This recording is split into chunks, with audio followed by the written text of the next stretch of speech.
All Quiet on the Western Front. The first film adaptation of Erich Maria Remarque's novel happened in 1930, less than 2 years after the original publication of the book, and was met with widespread critical acclaim. And it was produced in the United States, not in native Germany, where the book itself later was banned by the new regime. Since then, the novel and its adaptation became an anti war classic, and obviously, the censorship of Remarque's work is rightfully seen with disdain.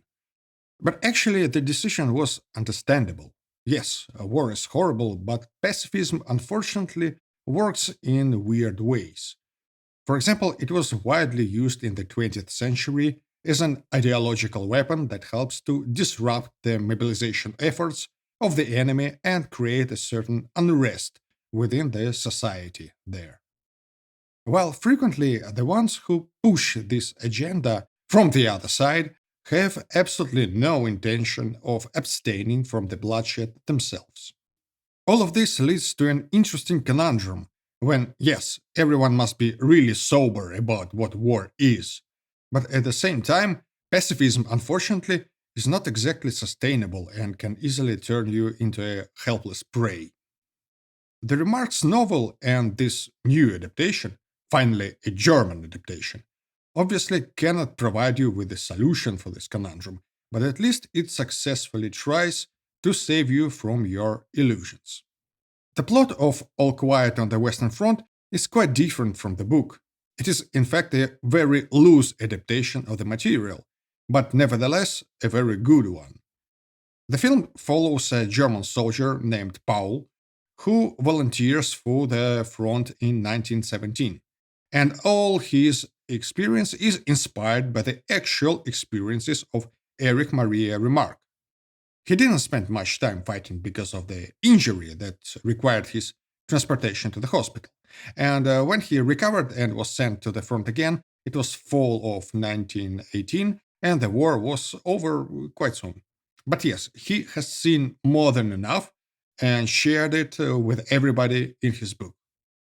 The movie adaptation, among other things, introduces a separate subplot of peace negotiations, which is more like unconditional surrender, that gives the viewer a better understanding of what is going on, and in a way implies that diplomacy is much more preferable to the slaughter.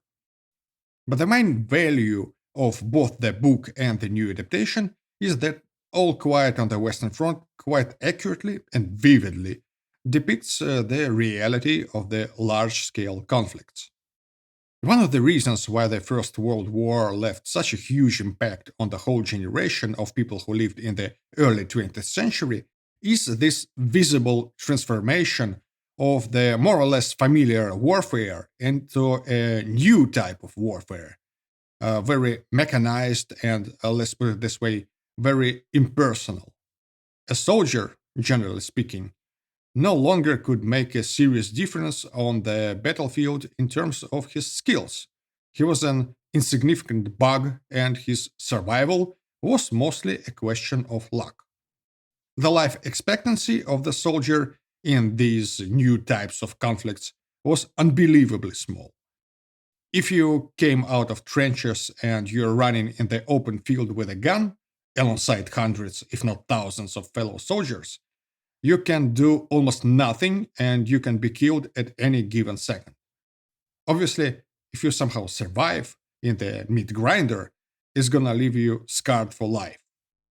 What is also very important, and it is depicted in the film as well, although to a lesser extent than the reality of a meat grinder, is the ability of the nation states to mobilize an incredible amount of manpower, recruit, supply them, and then transport these huge, unprecedented quantities of humans to the front line.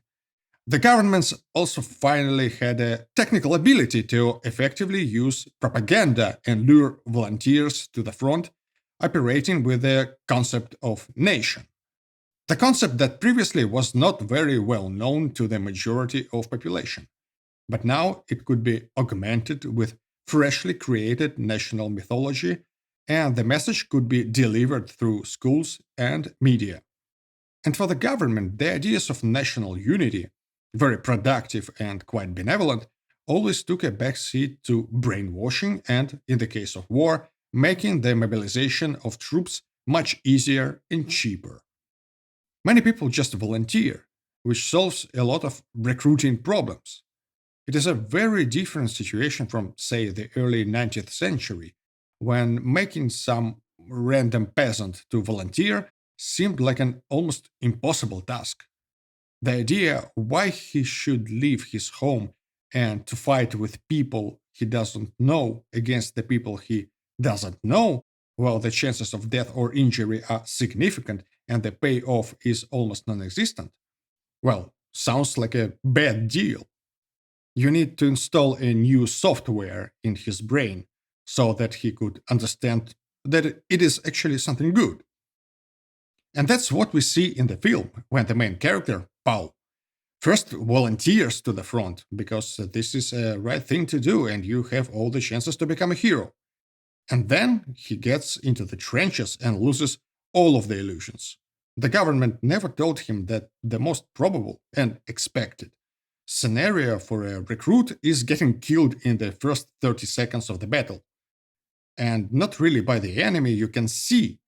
It's going to be a random bullet flying out of nowhere.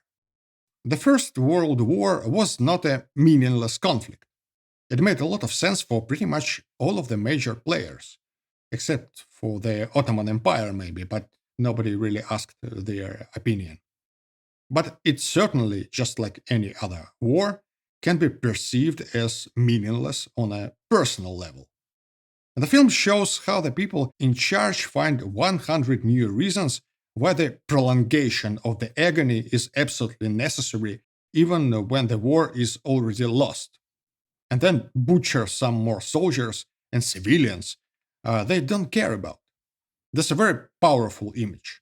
But we probably also need a powerful image on what exactly you should do when you're winning the war and not losing it like Germans. So, what have we learned from All Quiet on the Western Front? War is when a random bullet kills you the moment you leave the trenches. Positional warfare is hell. Soldiers are always hungry.